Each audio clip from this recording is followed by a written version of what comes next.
Perkenalkan, nama saya Luki dari Suara dari kelas I253A dengan NIM 3125104882. Baik, di sini saya akan presentasi materi yang sudah diberikan dan ini tugas dari basis data.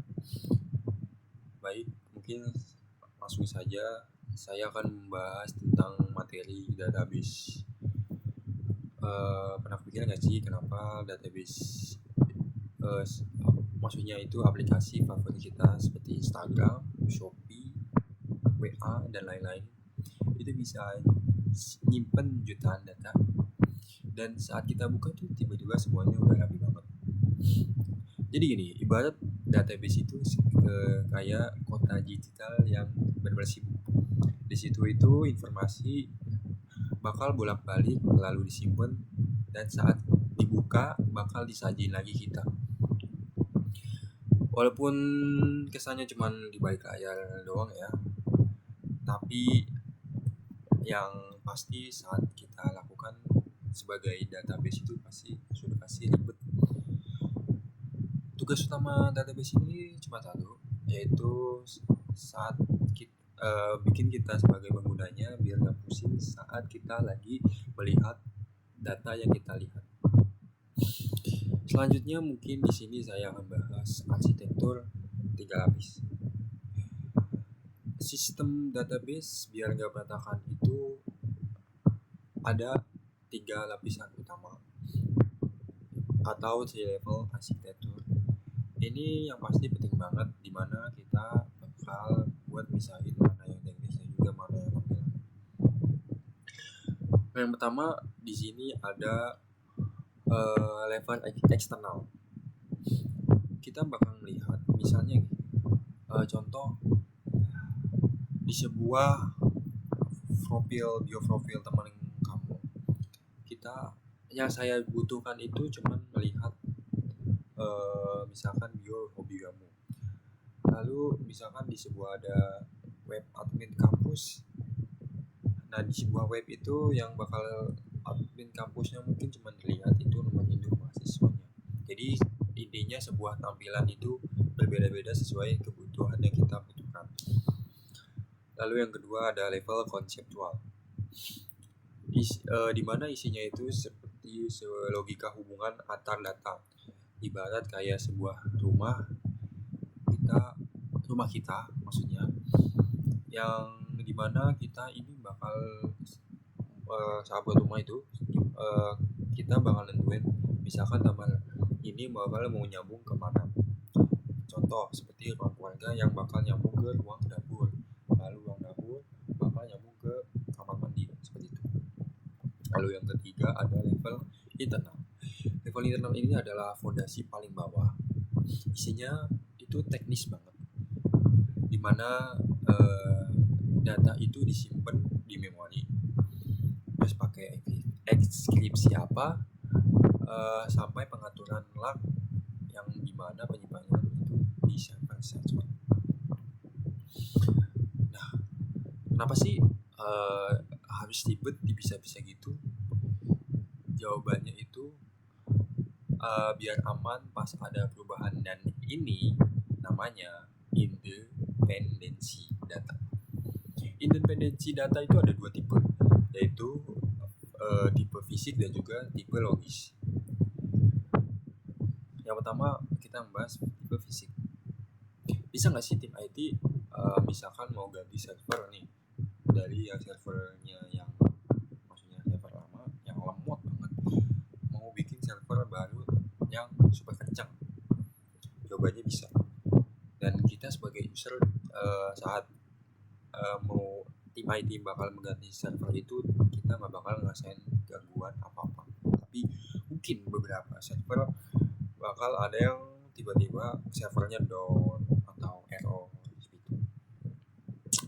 Lalu yang kedua ada logis. Ini kalau ada kategori data baru yang ditambahin, tampilannya itu akan biasa kita lihat dan nggak akan bakal mendadak hancur atau berubah total. Jadi bakal aman dan juga stabil. Selanjutnya kita akan membahas pernah nggak sih kita berpikir dari semua yang kompleks itu, data kompleks itu, siapa sih yang ngatur data tersebut? Jawabannya adalah DBMS. DBMS ini DBMS ini singkat kepanjangannya adalah Database Management System. Intinya gini, tugasnya itu ibarat database itu perpustakaan, perpustakaan super canggih, yang dimana dia bakal nentuin bukunya bakal ditaruh mana, terus bakal jaga juga biar nggak kecolong data kita, dan juga bakal bantu kita nyari informasi cepat kilat. DBMS ini punya dua bahasa, yaitu ada DDL yang fungsinya buat bikin struktur rak, dan juga DML atau Data Manipulation Language yang tugasnya itu buat mengisi, mengawin, dan juga mengupdate isi buku. Lalu kita akan bahas evolusi model data. Mungkin kita sudah tahu ya, data cara kita ngatur data itu bakal berubah seiring zamannya, seperti evolusi manusia. Zaman dahulu itu ada model data yaitu hierarkis, bentuknya itu kayak silsilah keluarga, cepat tapi kaku. Kalau mau ubah dikit pasti yang pasti sudah pusing. Lalu yang selanjutnya ada level ke model jaringan. Ini yang pasti sudah lebih asik ya, karena satu data bisa nyimpen banyak induk. Tapi kekurangannya masih tetap kalau mau diubah-ubah itu masih bisa merusak aplikasi yang udah jalan. Lalu yang selanjutnya ada model relasional. Model relasional itu sekarang sudah terupdate ya, pastinya sudah mengikuti zaman.